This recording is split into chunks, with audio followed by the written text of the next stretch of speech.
Parce que nous, on condamnait Kabila, et Kabila, il a exagéré, parce que Kabila a nommé plus de 24 généraux d'une communauté qui a moins de 60 000 habitants.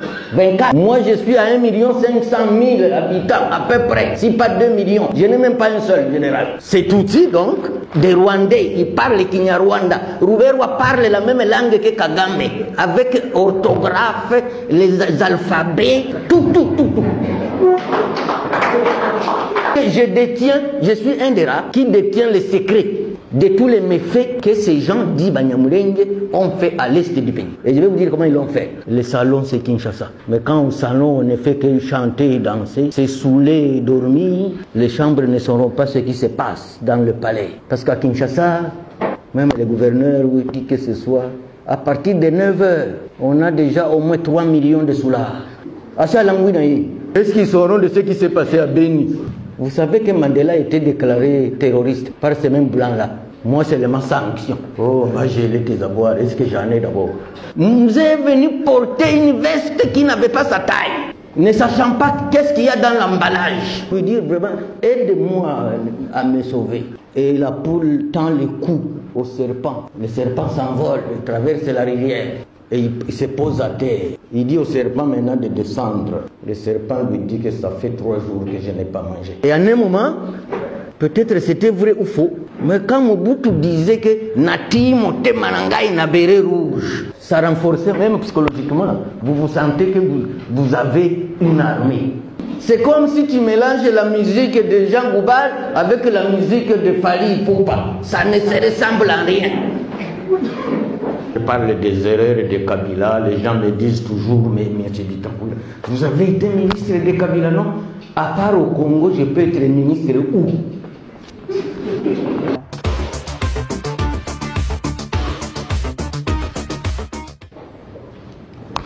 Je ne suis pas seulement de l'Est, mais je suis de Mulenge.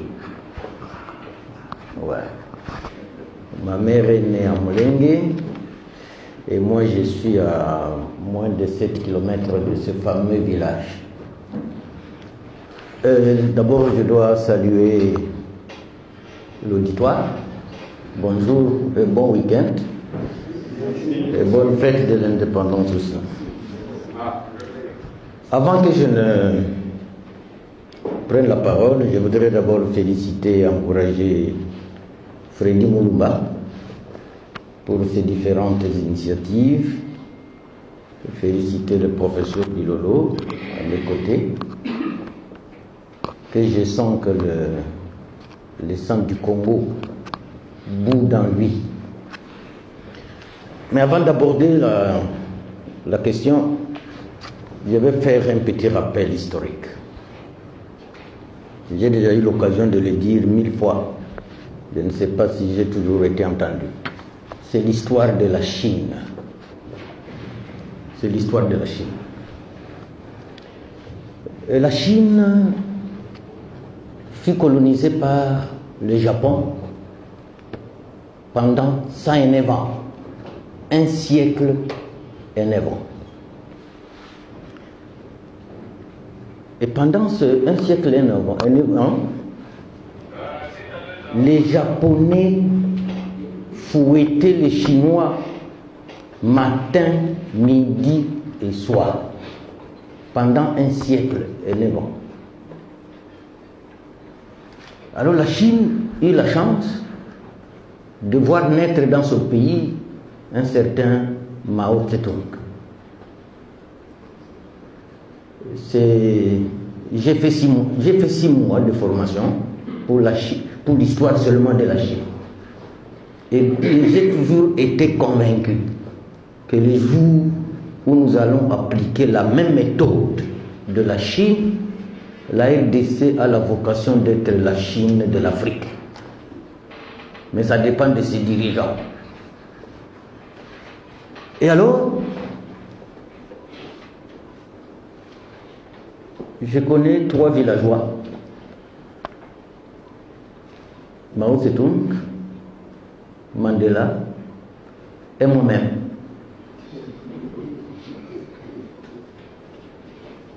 Mao Tse-tung a porté ses premiers souliers ses premiers souliers à 13 ans. Et il a commencé l'école à 17 ans. Il était déjà barbu pour entrer en première année primaire. Mandela aussi a porté ses premiers souliers à 12 ans. Moi, j'ai porté mes premiers souliers à 9 ans.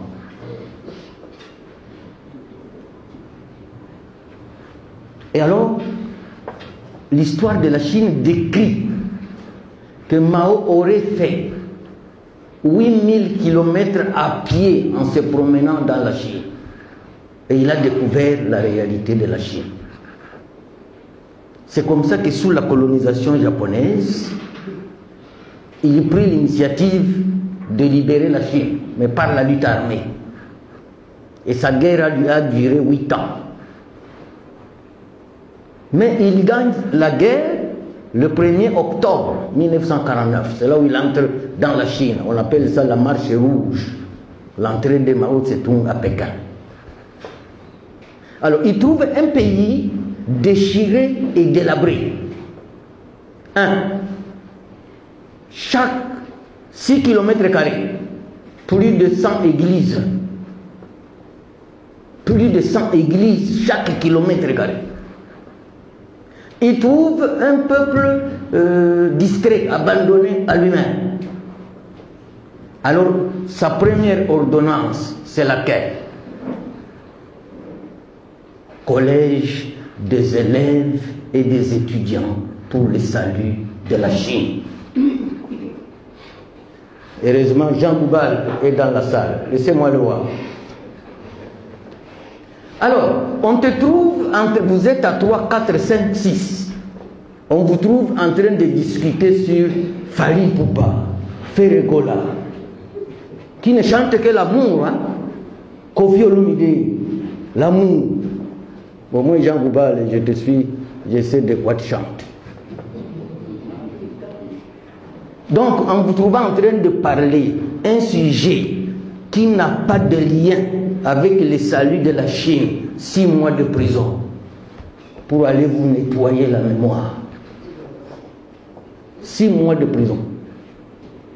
Et il y a une brigade, c'est le collège des élèves et des saluts et les étudiants pour le salut de la Chine. Il y a une brigade. Et après, Mao trouve un peuple paresseux qui ne peut pas travailler. Alors il impose la Chine verte. Chacun doit travailler. À la première récolte, on se rend compte qu'on n'a pas où mettre la récolte. On pose la question, où est-ce qu'on va trouver les greniers? Quelles sont les maisons qui n'ont pas de gens, qui passent la nuit sans que les gens y dorment? On se rend compte qu'il n'y a que les églises, qui sont des maisons vides. La nuit, on en transforme en greniers. Parce que la nuit, les églises sont vides. En Chine, c'est devenu des greniers. Et tu prêches n'importe quoi, on ferme ton église. Parce qu'il doit prêcher le salut de la Chine. Voilà mon introduction. Allons maintenant au Congo et au Rwanda.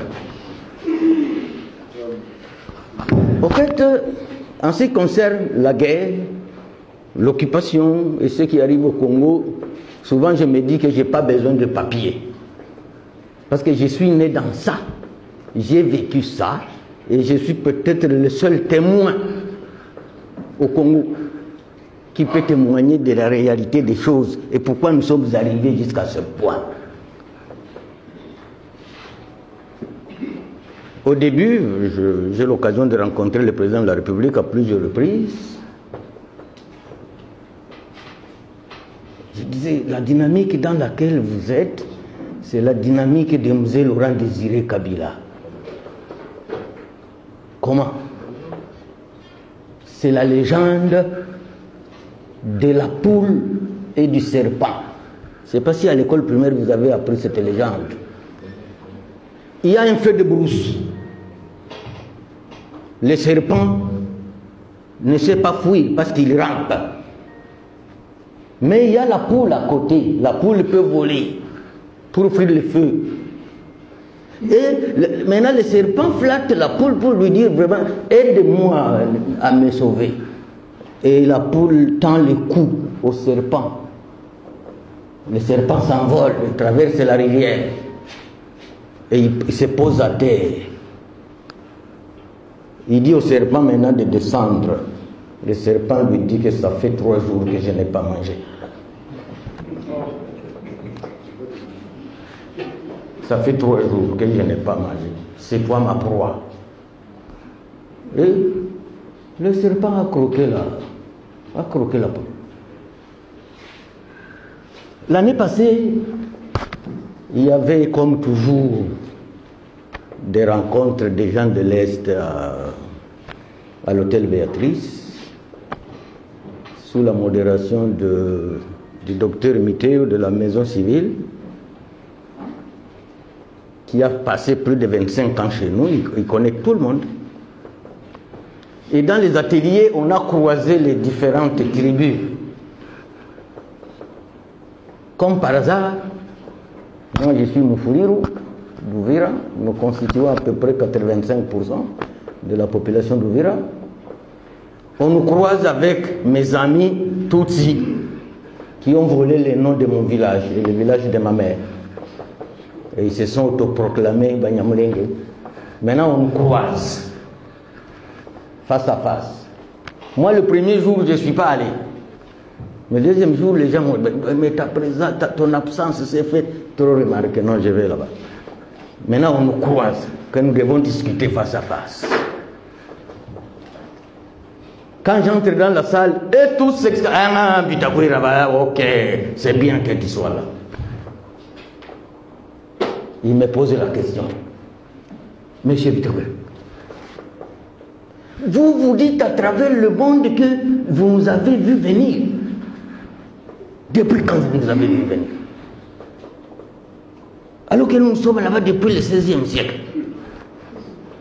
Est-ce que toi tu étais là au XVIe siècle?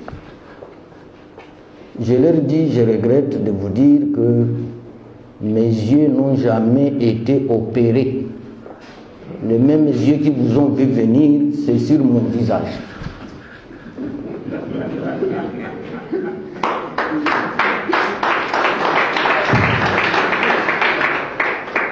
Parce que je les ai vus venir. Et ils portaient ce qu'ils appellent, ils appellent ça les Bissambagara. Les Bissambagara, c'est que nous les Bantous, nous portons nos paniers au dos. Et ils portent sur la tête. Vous connaissez, vous comprenez la différence? Oui, oui.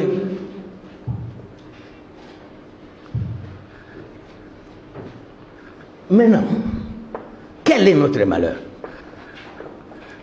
Notre malheur, c'est l'inattention et la naïveté. Nous sommes naïfs. Nous sommes naïfs. Et nous ne serons pas le premier peuple d'un pays à être liquidé. J'ai dit, nous ne serons pas le premier. Parce que les Américains, les anglo-saxons ont liquidé toute la race de peau rouge. Les Indiens. Ils les ont liquidés. Et ils se sont accaparés de leur pays, devenus États-Unis d'Amérique. Où est l'Irak? Où est la Libye? Alors nous, aussi notre malheur, c'est quoi?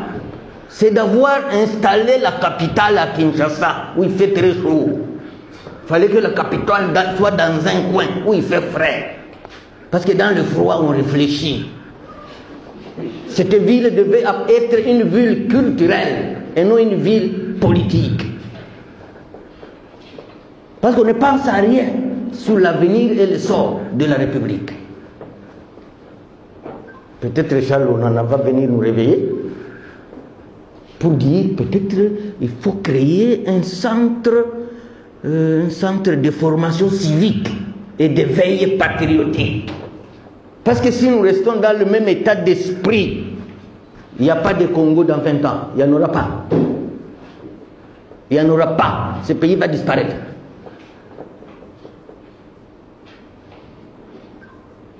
Alors, je suis un citoyen de la sous-région des Grands Lacs. Parce que j'ai la chance de parler presque tous les dialectes du Kivu, ou écouter les Kirega, les Machi, les Kinindu, les Kibembe et autres. Si je ne parle pas, j'écoute. Je parle Kirundi, je parle Kinyarwanda, je parle un peu de Kiganda. Maintenant, quand on va dans les négociations à Nairobi, au Burundi, on puise aux gens qui ne comprennent aucune langue de ce pays pour aller négocier. C'est comme si tu places les joueurs de basketball pour aller jouer le handball.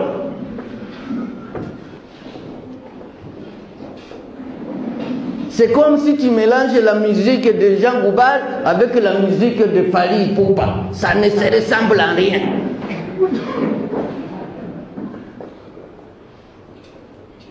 C'est ça l'inattention et la naïveté. Quand je parle des erreurs de Kabila, les gens me disent toujours, mais vous avez été ministre de Kabila, non? À part au Congo, je peux être ministre où?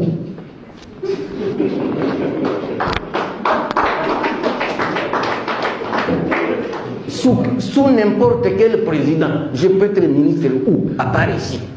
C'est comme ça que je réponds.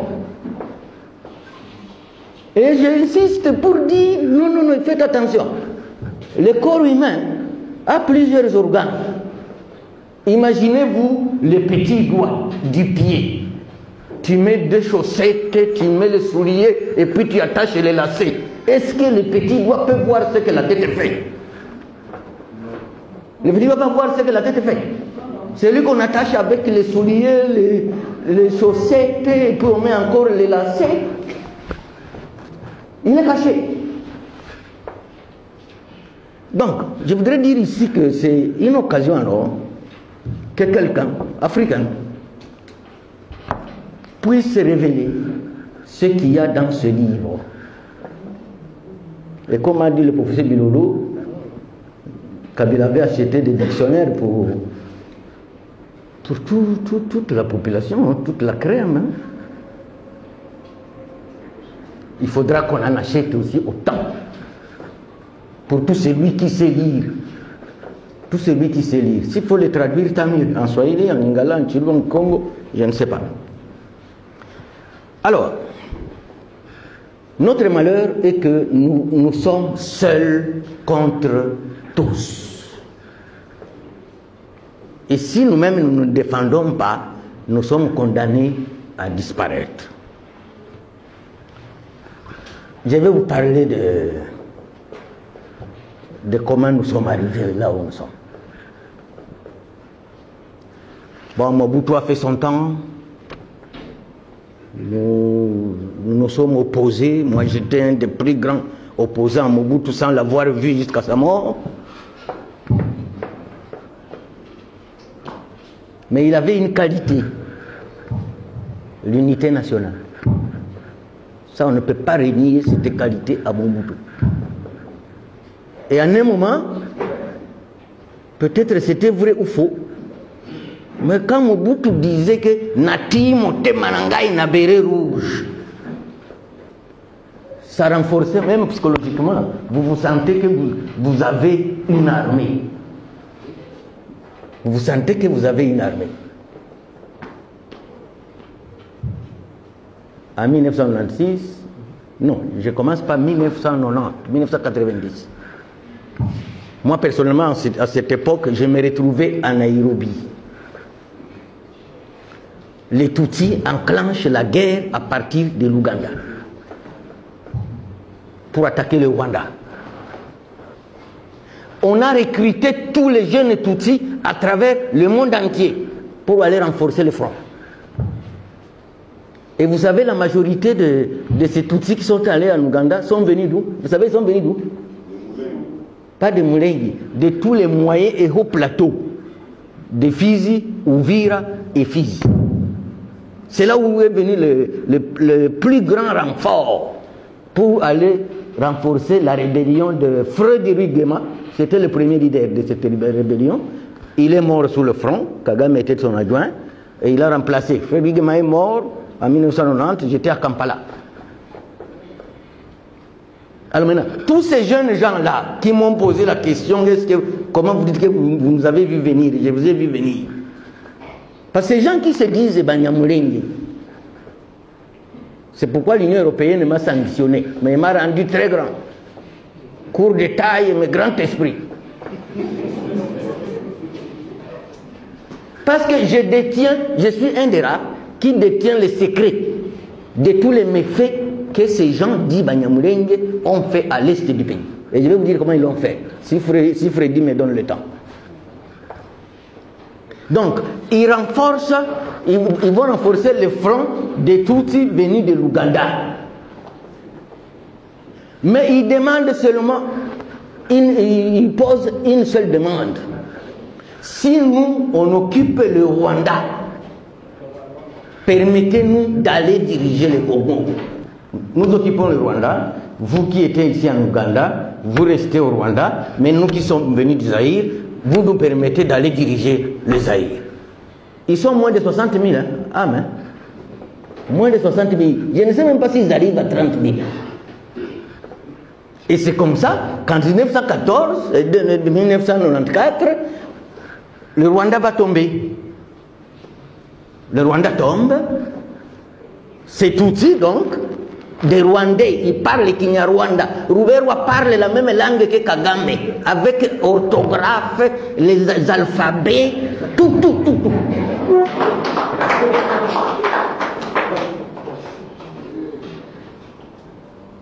Alors c'est comme ça que Charles le dit, Charles le décrit comment les anglo-saxons ont déployé tout leur arsenal militaire en Ouganda, en Entebbe, pour renforcer maintenant le nouveau régime Tutsi au Rwanda de Kagame. Il est décrit. Mais on en a dit, il y a un chapitre consacré. Banyamulenge, 2 points. Destruction préméditée de la RDC. C'est dans ce livre-ci. Banyamulenge, 2 points. Destruction préméditée de la RDC. C'est comme si tu disais serpent, destruction ou morsure préméditée de la poule. C'est écrit. Et quand je dis ça, ils vont crier. Vous avez entendu ce que Pitakwira a dit dans la conférence là? Il dit que nous sommes la destruction préméditée de la RDC. Oui, c'est Charles Onanagi le décrit. Maintenant, en 96, c'était en octobre. En octobre 96. Chez moi, il y a un village de chez moi qu'on appelle Kakagabwe. C'est là où est partie la première balle de la révolte de Banyamulenge. Ça s'est mué plus tard en Afdel. Nous est venu porter une veste qui n'avait pas sa taille. Ne sachant pas qu'est-ce qu'il y a dans l'emballage. Et c'est comme ça que ça devient l'AFDEL. Chef de file, Musée Laurent Désiré Kabila. Mais nous qui étions dans les parages de Hewabora, on était encore des petits enfants, parce que nous on a grandi dans la guerre. Hein? La guerre de chez moi est terminée en 1975, où le dernier maquisard est mort, c'était en 1975. Sinon, nous, on a grandi dans les balles. Maintenant, vous prend l'emballage, sans connaître le contenu. Alors, je vous jure et je vous dis, et c'est ça mon combat, quelle que soit l'Union européenne ou autre, que nous vous sanctionnons. En croyant, comme on l'a sanctionné, il va se taire. Non. Vous savez que Mandela a été déclaré terroriste par ces mêmes blancs-là. Moi, c'est ma sanction. Oh, on va geler tes avoirs. Est-ce que j'en ai d'abord?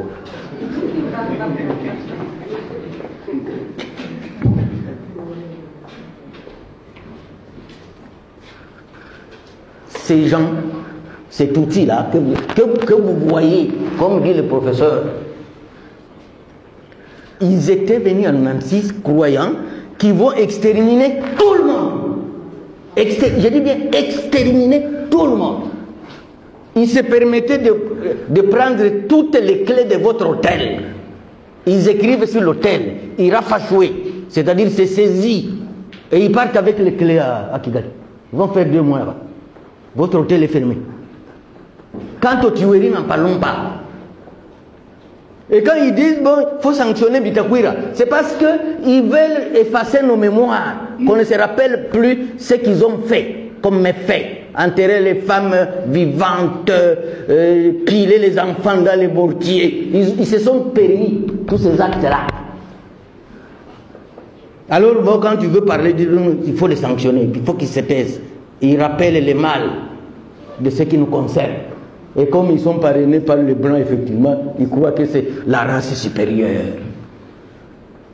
Je connais un vieux à moi qui avait fait garder ses vaches. Parce que c'était nos bergers. Hein. C'était nos bergers, ces gens. Il leur avait fait garder les vaches. Quand la FDL est venue, ou la révolte de Banyamulenge est venue, ils sont venus récupérer toutes les vaches et ils ont emmené au Rwanda. Pardon? Des criminels.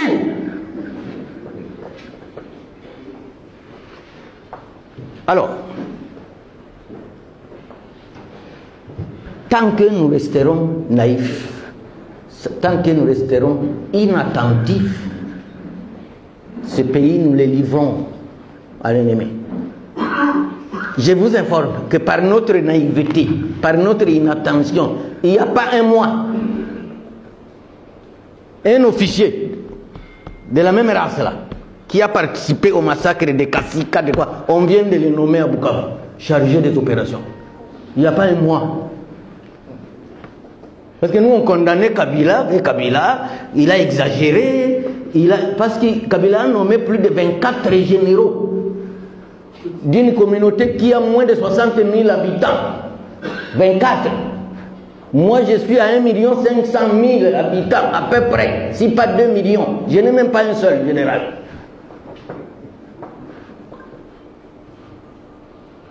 Donc, nos bergers d'hier, devenus nos officiers.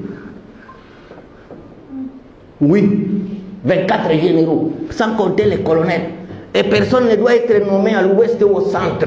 Tous doivent être nommés à l'est. Et dans les coins les plus stratégiques. Est-ce qu'il y a mieux que livrer un pays à un ennemi? Est-ce qu'il y a mieux que ça? Non. Bozwanabino. Et on dit là, on continue.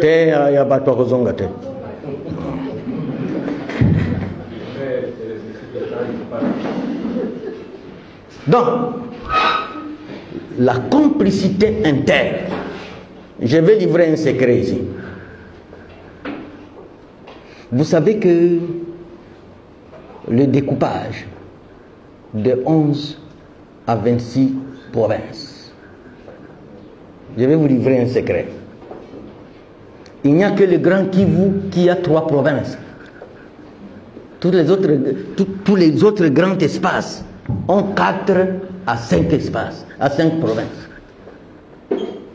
Parce que le Grand Kivu devrait aussi avoir 4 provinces. Parce qu'il avait 3 districts, plus la ville de Bukavu. Kindu, Goma, Uvira chez moi, et la ville de Bukavu.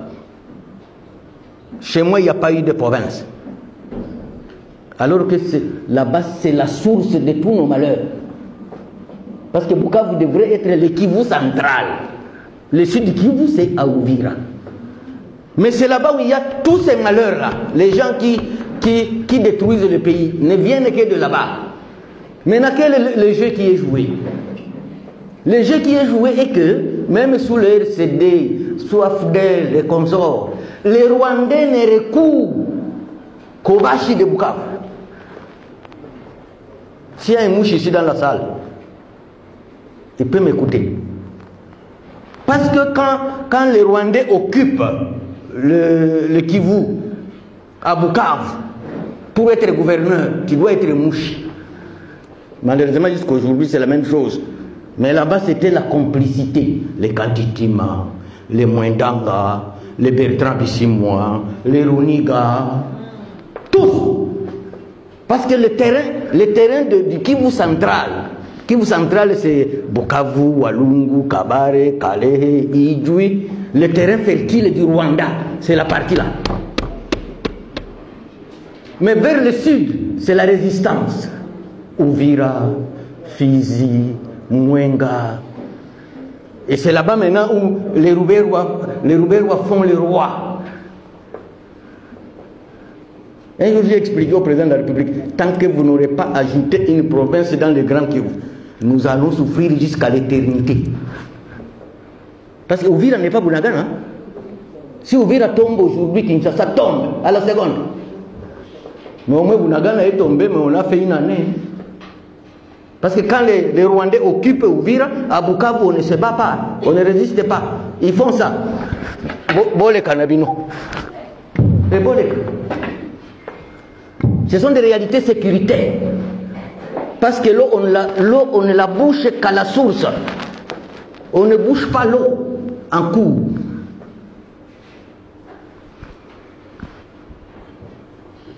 L'objectif du Rwanda et des Anglo-Saxons, c'est quoi? Charles Onana le dit. C'est le démantèlement de la République démocratique du Congo. Il faut démanteler. Maintenant, on se retrouve en face de deux réalités. Un pauvre fort et un riche faible. Vous avez déjà vu ça dans la vie? Que le pauvre est plus fort et le riche est plus faible. Même si les Anglo-Saxons soutiennent le Rwanda, qui a moins de 12 millions d'habitants, nous on est à plus de 120 millions.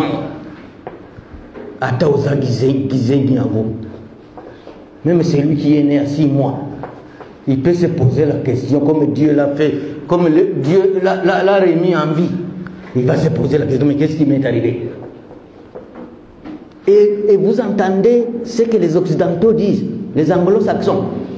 Depuis qu'on a pris l'initiative qu'il faut intégrer les jeunes résistants pour devenir réservistes. Vous avez entendu leur message? C'est la ligne rouge. Et pourtant, si le front aujourd'hui, on a tenté de les geler, c'est à cause de ces gens. Mais les Blancs savent que si on intègre ces jeunes gens-là, leur démarche est foutue. Maintenant, ils disent, c'est la ligne rouge. Comme si pour organiser notre armée, on doit aller demander l'autorisation à quelqu'un. Et j'espère que le président de la République a dit à Mbujimaï qu'il ne cédera à aucune menace ou à aucune intimidation. Mais moi je lui dirais, vous avez dit que vous n'avez pas cédé à aucune intimidation. Qu'est-ce qui se passe? Promulguer la loi, non?